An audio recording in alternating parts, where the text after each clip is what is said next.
Welcome to Saltier Politics. Julie, this week, let's start out with the most important thing that happened, which I would say is you making tiramisu. So, no, the most important thing that happened is that we're finally doing this pod in person for the first time in 5 months, 6 months. You're back from Florida, which is amazing. This is pretty fantastic because I can actually see you and I'm eating the tiramisu that you made and I'm drinking your whiskey. So you are. Because you told me how much you love tiramisu, I decided to make a tiramisu cake, which will never, ever, ever be repeated again because it took me 5 hours. I was like making 4 or 5 different cakes and combining it into one. It is a welcome home gift to you. You're going home with it because I think you will agree that it's about 10,000 calories a slice. And I have your Johnny Walker Black here that I've been saving for you. And so we're having drinks. I'm drinking my Tito's and soda. You're drinking your Johnny Walker Black. It's 4 o'clock in the afternoon. This is the first bit of normalcy I've felt in a very long time. I know. And unfortunately, I have to go pick up my child from camp soon. But until then, so let's drink and eat. Yeah, exactly. And discuss and get salty. All right. So let's jump right into our new vice president, potentially. Kamala Harris. That makes her the first Black woman and the first South Asian woman to be on a major party ticket as vice president. I would just like to note, GLAAD gave these facts, and I didn't know all the details of how big of an LGBTQ advocate she was. As district attorney, she established an LGBTQ hate crimes unit. She refused to defend California's Prop 8. She introduced legislation to ensure LGBTQ Americans are counted on the census. She introduced a bill in the Senate to ban the use of gay trans panic defense, which if you remember, that's what we talked about, the one that defined by the LGBTQ bar as a legal strategy which asks a jury to find that a victim's sexual orientation or gender identity is to blame for the defendant's violent reaction, including murder. And then she also released a plan as a presidential candidate to repeal Trump's anti-LGBTQ orders. She's done a lot of other great things, but it makes me the opposite of salty to see her on the ticket. Julie, what is your 2 cents? First and foremost, I am thrilled that there's a woman on the ticket. Secondly, as we've talked about repeatedly, I'm beyond thrilled there's a woman of color on the ticket because, as I keep saying, the Democratic Party has not won an election to the White House with a majority of the white vote since Lyndon Johnson. I don't know if people know that. It is communities of color that have put Democrats over the top. And what's interesting about that is that you have African-American women, and she is half African-American, who are the backbone of the Democratic Party. But what I think people don't realize is she's also first-generation Asian Indian. Her mother is from India. Asian Indians delivered 84% of their vote to Hillary Clinton. There's no racial demographic, and I don't mean to make this just about race because obviously she's an incredibly qualified woman, but I'll get back to why I'm talking about this in a minute. No other demographic voted as strongly for the Democratic ticket 4 years ago as did Asian Americans, more than African Americans, more than Latino voters. They just deliver for the Democratic Party. And to see a community that is typically first and second generation here in this country have somebody at the top of the ticket so well represented is just amazing. And I will also say this, people keep saying, well, why are you talking about race or gender or anything else? Because it's never happened before. We have never had a female vice president. Representation absolutely matters. It matters. It mattered when Sarah Palin was on the ticket with John McCain. It just did. It matters. And it mattered when Geraldine Ferraro was on the ticket and the way that she was treated. And I remember this so well because I was 11 at the time, but I was a little 11-year-old who was really into politics for whatever reason. And I didn't understand that she was being treated unfairly because that's just the way it was. But I mean, all the nonsense, all the misogyny directed at her that now nobody would talk about women that way, but Geraldine Ferraro was talked about this way by mainstream press. Not by people who you consider to be misogynist today, but of course, she was just talked about. She had to account for her husband's misdeeds in ways that men never have to account for their wives. In the same way that Hillary had to account for Bill Clinton in the way that male politicians never have to account for their wives. And you go on to Sarah Palin, who I have a lot of differences with, and I don't think was the sharpest knife in the drawer, but the misogyny that she was exposed to was awful. And she was, and by a lot of progressives, but also by a lot of Republicans. And then, of course, you get to Hillary Clinton, which we don't need to belabor anymore. But if you call somebody a bitch, you're talking about a woman. And Hillary was called that repeatedly.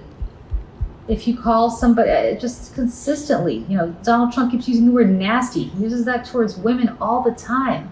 Or that she's angry, which is so redolent of the angry black man, the angry black woman. So I think for a lot of people in this country, we never talked about this, but your mom is Asian Indian, is she not? Yes. So my mom is half Indian. My grandfather was born in New Delhi. And I have to say, it's also the experience of feeling racism. So my mom grew up in Brockton, Massachusetts. Oh, I didn't know that. I know Brockton. Yeah, which is, the demographics. Oh, yes. And she, because my mom and her brothers... brothers... Why don't you tell people the demographics? It's very white. It's very white, and it's working... Very working class. And very lower working class. And my mom and her brothers and sisters really faced a lot of racism. But now she brings that into her experiences, even as a commissioner. She's making sure she shows up and is there for this Black Lives Matter movement. And having felt firsthand a lot of these issues is really important in a leader. And it brings a certain empathy that someone who's gone through it can uniquely bring to the table. And that's the problem. The problem is that when people say, well, you should just judge her on her record, it's about so much more than that. Mm-hmm. I mean, nothing and nobody has been more about identity politics, ironically enough, than Donald Trump, right? It's the white grievance party that the Republican Party has become. What a message for little girls, and what a message for little girls of color, whether they're Asian girls or black girls, or it doesn't matter, little Jewish girls, Latino girls, I mean, any girl, white girls for that matter. We have never had... You don't see yourself as a that. woman win on a national ticket. Right. And I got to tell you, I don't get sentimental about politics because I just worked with too many politicians over the course of my life. So I don't, I kind of discount a lot of what they say and do. But in 2008, when Barack Obama won, and I never, there were a lot of people who really felt very strongly about Barack Obama and were like, he could do no wrong, and kind of thought he walked on water. I just don't feel that way about politicians generally, because I just know them too well, and they're kind of human beings. But I remember I wasn't at Fox that night. Oh, because I was working for Senator Lautenberg. I was doing Senator Frank Lautenberg of New Jersey. I was the consultant for his campaign. And so I decided to not be on TV that night. I decided to actually go to his headquarters that night. And I was there when they announced that Obama won, and there was a press riser. And for some reason, I was on the press riser. I think I was talking to a couple of reporters I knew, so I climbed up on the press riser. And there was a huge TV that was on CNN or whatever channel it was on, turned to. And they announced that Barack Obama won. And I started crying. I don't think I've ever cried on election night, ever. I just don't get sentimental about it, right? It's a win. It's a job. You win, you lose, you move on, right? It's not going to be all wine and roses afterwards. But I actually started crying. I started crying not because a Democrat had finally won the White House after 8 years of George Bush. I started crying because I just could not believe that this country, with its history, was able to elect a black man. So I felt that about Kamala Harris because she represents something. She really does. She represents something for women. She represents something for women of color, and not just women of color. She represents something for all women everywhere, whether they want to acknowledge it or not. And that's what Hillary Clinton represented to a lot of women. I truly, if they don't win, my fear is that people will say, well, it's because, again, you put a woman on the ticket and therefore she lost. And I hope that's not the message we're going to send as a country. I hope it's not, because had we put a black man on the ticket and he had lost, it would have really, I feel, chilled the appetite for other black men and women to run. When Hillary lost her election, I think it sent a message to a lot of people that we have to play it safe. We can't nominate another woman. We have to nominate, Joe Biden. Right. And I just don't think that's true. I just don't. I have to believe this country is better than that. I have to believe this country stands for more than that.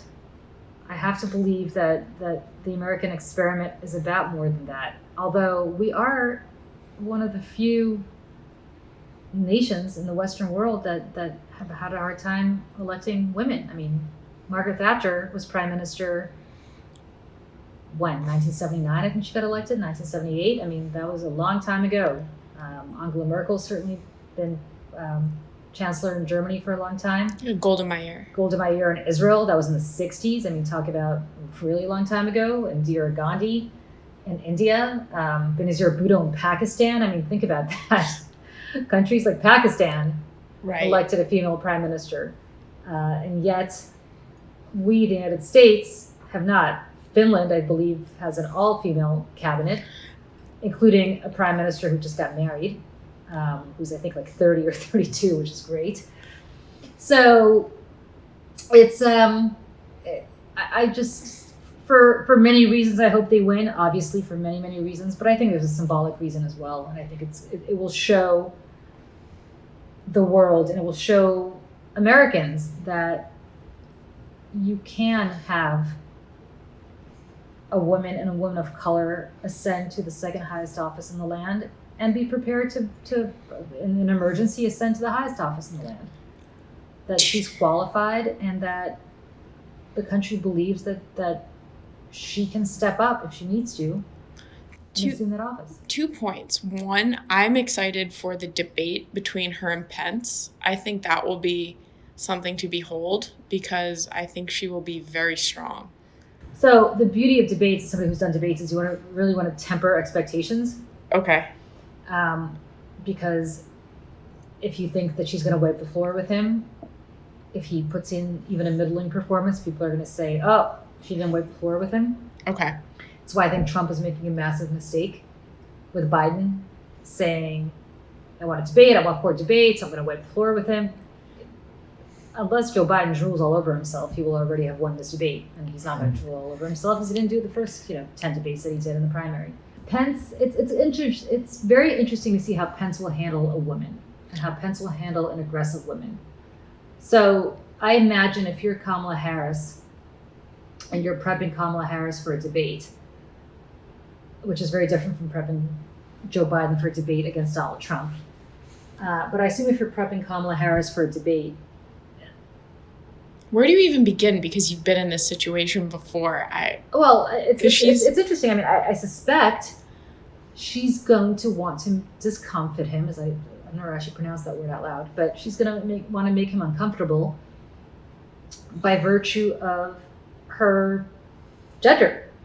I mean, this is a man who's been very clear that he has a discomfort with being around women in a professional sense. I mean, this is a man who doesn't believe that he can be in a room with a woman alone, which only penalizes the woman because he's the vice president. So if you are a woman and you need a meeting with the vice president, you need a chaperone. I mean, all of that stems from his religious conviction, I guess, but that's no way to do business when you think of women as a co-equal partner in life. It's unclear. I mean, the thing about Mike Pence is he kind of has a good guy persona, right? Right. Typically, it's the president who's the good guy and the vice president who's the pit bull in debates. In this case, it's reversed. In this case, it's Donald Trump who's the pit bull, and Mike Pence. Mike Pence is a nice guy. But to make him so uncomfortable could be that thing that. Yeah, I mean, she's a former prosecutor. She's obviously very good in a courtroom. We've seen her. With Kavanaugh. We've seen her with Kavanaugh. Beautiful. We've seen her at hearings. It's going to be interesting to see how she handles him, which is different from how they must be prepping Biden for any debate with Trump. Because I can tell you that having spoken to people in Hillary world, there was some confusion as to how to prep her for a debate with Trump because the rules just don't apply. No. Right? Like typically when you do a debate, you do a whole book, and you do potential lines of attack. It's very hard to do against somebody who doesn't play by the same rules. And I think the advantage for Biden that Hillary didn't have is we've seen 3 debates or 2 debates, however many debates he and Hillary had. 4 years ago. We've also seen 4 years of Trump. Right. His playbook doesn't vary. Once you figure out the playbook, you figure out the playbook. And I don't know. I mean, I have no idea what their strategy is, but it might just be to let Trump be Trump. Right. And just let him do it, because the novelty's worn off, right? The circus act. When you go to the circus and you see the person, you see the fire eater, the first time you're impressed. The second time you're like, wow, how did he do that? The third time you're like, interesting. I think I figured out how he did that. I've seen it before. And then by the fourth time, you're like, I'm really bored. The novelty's worn off. And it's the same thing. It's a circus. I also wanted to ask you, the New York Times pointed out that Harris struggled to reconcile her calls for reform now when it comes to Black Lives Matter and police with her record on the same issues during her career in law enforcement. Do you think that will be something that will be difficult for her to overcome for the left?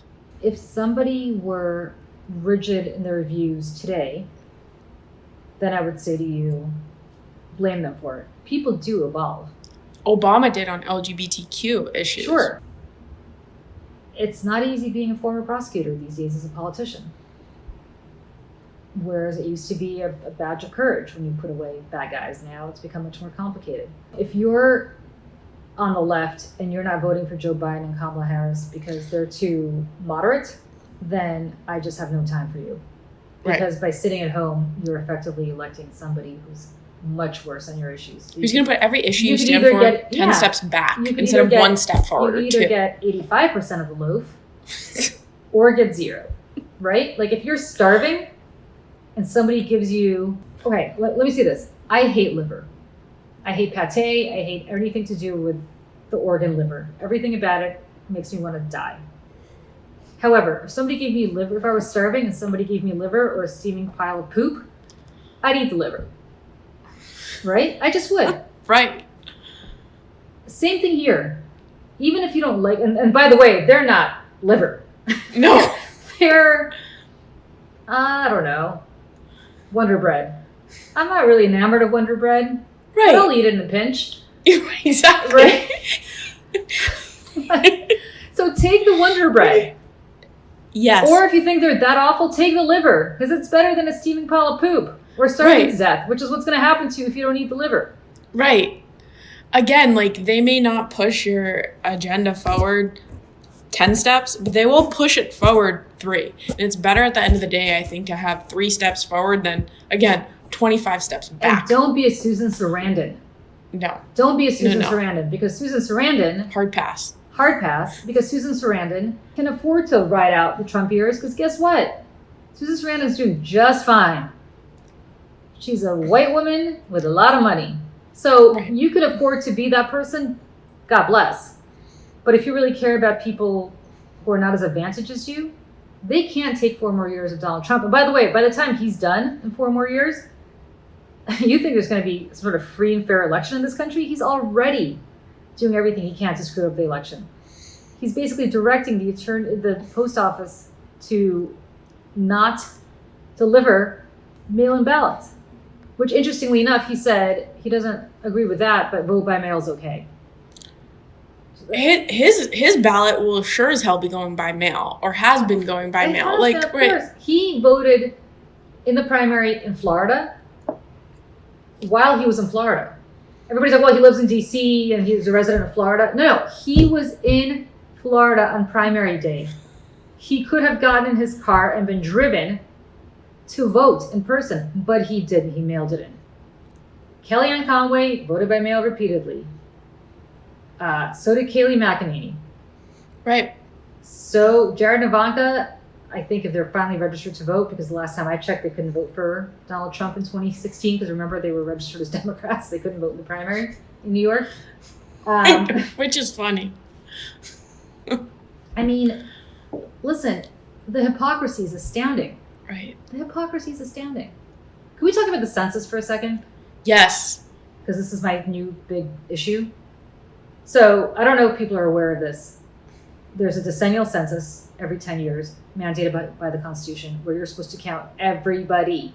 Doesn't matter if they're here illegally. It doesn't matter if they are a 3-legged emu. If they identify as human, you're supposed to count them. Yep. Because the census... So first, Trump tried to get the census to only count people who were here legally, i.e. citizens.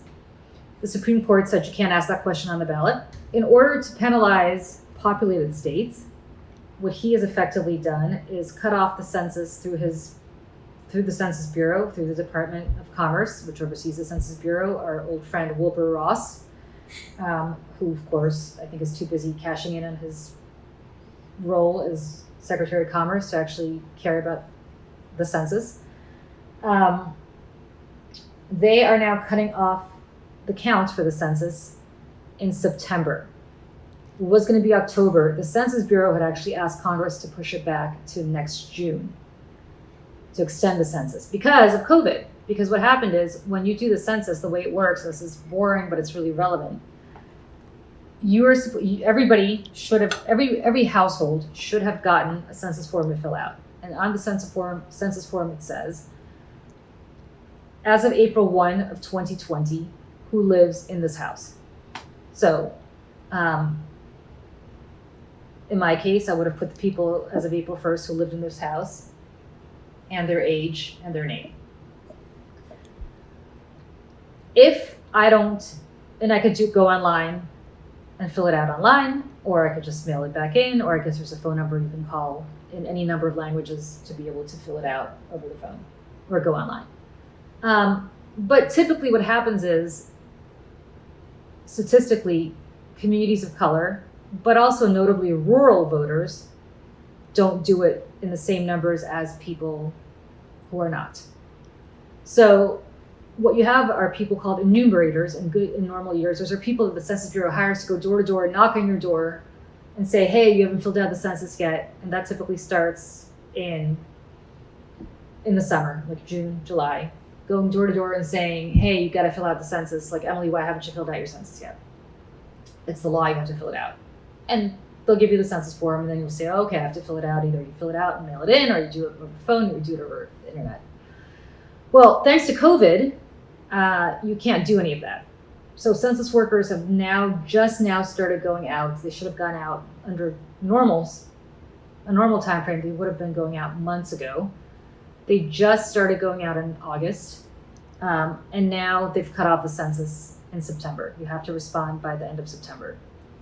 If you don't, you're not going to be counted, which means there's going to be a drastic undercount among communities of color and rural populations. Now, Donald Trump thinks that he's screwing places like New York and California, New Jersey, where you have a lot of communities of color, more diverse communities. But what these people don't get is they're also screwing, Texas, which has both a rural population and a really big community of color population. Florida, which is crucial for Mr. Trump to win the election. Correct, but this doesn't really affect his election. What he is doing is he is giving a massive gift to the Republican Party for the next decade. It is probably the biggest gift he can give them aside from the federal judges that he and Mitch McConnell are pushing through. And Mitch McConnell is, again, complicit in this because the House passed an extension for the census to complete its count until June of next year. The Senate has refused to do that, so they have to complete it this year. But what's going to happen is he's also said through an executive order that he is going to ensure that for purposes of congressional reapportionment, which is drawing congressional districts, and remember there are 435 congressional districts, but only, it depends how they're allocated by population, that he is only going to submit counts of citizens of voting age. That's not legal. And there's going to be court cases about this. But in the meantime, districts have to be drawn in the next year or two. And what that effectively means, and Congress, I have to say, Congress has not been banging the drum on this, and it is a mystery to me why the people who should be banging the drum on this, and Andrew Cuomo, good God, you are the chairman of the National Governors Association. Governors of both parties really need to be banging the drum on this because they stand to really lose a tremendous amount of federal funding if you don't have a complete count. I didn't know this. This is important for people to hear. This is really important for people to know. Federal dollars that go back to the states are going to dry up. Because if you don't count people, that means the state doesn't need as much money. So whether it's money for Medicare, or Medicaid, excuse me, whether it's for education. I mean, roads, they're going to say, well, why do you need X number of dollars for roads? There's so many fewer people living in your state. You know that's not true. You know there are many more people traveling your roads, many more people attending your schools. And it's not, again, as much as Republicans want to say, well, this is really going to screw the blue states, it's also going to screw red states. Because red states, believe it or not, also have a lot of undocumented immigrants. Again, Texas, Florida for that matter, Arizona. But they also have a huge rural community. So it's going to screw people like the Dakotas. Like, I mean, it's just what they are doing is so antithetical to what the framers intended. And it just underscores, again, Donald Trump is Donald Trump. He only cares about winning. But Mitch McConnell, it just underscores that Mitch McConnell has no core priority other than to win. And he thinks, as do the Republicans in the House, it really affects the House more than the Senate because of the congressional districts. Every state gets 2 senators, but House districts are apportioned by population. That this is going to deprive blue states of House seats and give red states more House seats. They're probably right. But it's also going to deprive those red states of much needed transportation dollars, education dollars, healthcare funding, everything that the federal government gives money back to the states for. It's awful. And for the life of me, I don't see House Democrats. I believe this is in Carolyn Maloney of New York. It is in her committee. Why she's not out there every day banging the drum on this, I don't know. New York stands to lose 1 or 2 congressional seats if this is allowed to happen, which they shouldn't lose. Why Andrew Cuomo, coincidentally also of New York, as the chair of the National Governors Association, is not doing this. Phil Murphy, the chair of the Democratic Governors Association, is not doing this. I believe Greg Abbott of Texas is the chair of the Republican Governors Association. I think he still is. Texas is going to be screwed. Greg Abbott should be all over this.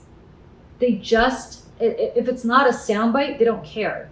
And what I just described is fairly elaborate and it's fairly boring, but it really has real life consequences for a decade. Not for a year or 2, a decade. So let's say Trump loses in November, it doesn't matter. If Trump certifies these numbers before he leaves office, if Trump receives these numbers from the census by December 31st and he certifies them, those are the numbers. God bless. That's the census for the next 10 years. Now, Joe Biden, I guess, can practically reopen the census, extend the census. Very hard to do. Virtually impossible to do.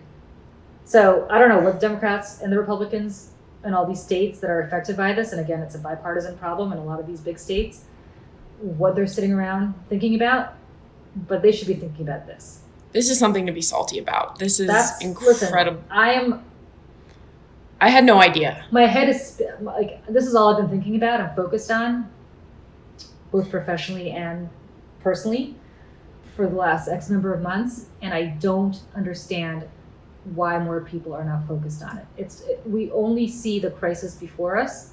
We never think long term. This is a long-term, decade-long problem. Decade-long problem. And you can try to fight it in the Supreme Court. You can try to get, and you better hope John Roberts is going to side with you, but you really want to put your fate in the Supreme Court? I don't know why they're not in federal court right now to get an injunction against the stopping of the census. It just makes no sense to me. Is that what is making you salty this week? It's actually been making me salty this year. This year. It's going to make me salty for the next 10 years. It is making me salty, and it's making me salty. This enrages me, and it's a problem that I am really just getting schooled on it at this moment. I will be. I'm sorry. No, this is great because again, I'm pretty up on the news, having been working in the news, and I did not know this. Because all people, it's a problem. Because all people think about is partisanship. You know, you have Republicans saying, "Oh yeah, you know, this is great. New York's going to lose a couple of congressional seats. This is great. Oh, okay." Yeah. Guess who else is going to lose a ton of federal funding and potentially congressional seats? Oh, I don't know. Texas. It's a big deal. And it's awful, and it's unacceptable, and I truly hope people wake up. So that's what's making me salty. What's making you salty? Well, Julie, Marion County, which is nuzzled in between Orlando and Jacksonville, its sheriff, Billy Woods, told his department that wearing masks is, quote, no longer up for discussion. Woods reportedly wrote that, effective immediately, any individual walking into any one of our lobbies, which includes the main office and all district offices, that is wearing a mask will be asked to remove it. Fun fact, according to the Star Banner, 43 sheriff's office employees, including several patrol officers and more than 200 inmates at the Marion County Jail, have tested positive for coronavirus. I don't even know what else to say. That should just be the obvious fact. Wear a mask. Is his a sensible reason for this that you look like a bank robber if you wear a mask? You can't see your face? Well, he said, in light of current events when it comes to the sentiment and our hatred toward law enforcement in our country today, this is being done to ensure there is clear communication and for identification purposes of any individual walking into a lobby. I know. Why does everybody wear face shields? Wear a clear face shield. But isn't the job of the police to protect? How is not wearing a mask protecting? I'm missing something. It's the same reason that we are insisting, not we, some people are insisting that children go back to the classroom and yet don't provide the funding to ensure that some of these classrooms are not effectively trailers.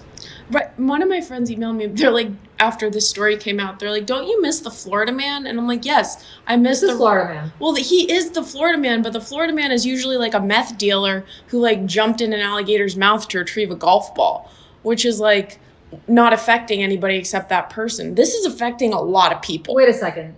Speaking of Florida man,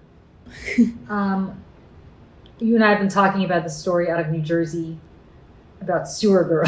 This is fantastic. Which we don't have time to get into today, but we'll definitely get into the story next week because it's a priceless story. But now that I think about it, isn't Sewer Woman basically, shouldn't she be in Florida? Absolutely. This story is a woman, real quickly, who was in a bad rainstorm and somehow found herself in her car going through a sewer, sucked down a sewer. This is, by the way, not a third world country. This is New Jersey. And ended up, it's not funny because it's actually, she's lucky to be alive, but ended up going through a sewer, somehow was able to climb out of her car while she was going 30 miles an hour down this sewer, ended up being channeled out of the sewer into the Passaic River. This is in the middle of a massive storm. Claimed she couldn't swim and therefore just floated her way to the nearest bank and ended up on some guy's lawn. Lucky to be alive. Car is destroyed. She's alive somehow miraculously. I read that story and I was like, this should be in Florida. This is exactly what Florida woman / man is. It would just be another Monday in Florida. I know, right? Like, this doesn't happen anywhere but Florida. No. This is a very surprising story. I know, it's a surprising story for a number of reasons, not the least of which is it didn't take place in Florida. Right. Well, anyway, we're lucky she's alive, and we're happy she's alive. She really should have taken this to Florida. We'll be doing a deep dive next week. We'll be doing a deep dive on Sewer Girl. On Sewer Woman. We don't Sewer Woman. Refer her as a girl. She's a grown woman, apparently. But yes, one of the reactions I had to the story, and my friend Ben, who I know you know, was one of the people I called when I read the story in the paper, because I just couldn't believe it. In fact, I'm going to add the story of Sewer Woman to when we post this podcast so people can know what we're talking about, so they understand the weirdness of the story. But when I called Ben, he was actually the one that said, this is like a Florida man story. He's not from Florida like you. He's like, this doesn't happen on the East Coast and in the Northeast. This happens in Florida. I think that was the most jarring thing for me when I heard it. I'm like, are you sure that this is Jersey? I know, the Passaic River. What's the big river? And not Lake Okeechobee? Yeah, or something. It's like a Lake Okeechobee story, but Lake Okeechobee's a lake. It doesn't flow as fast as the Passaic River.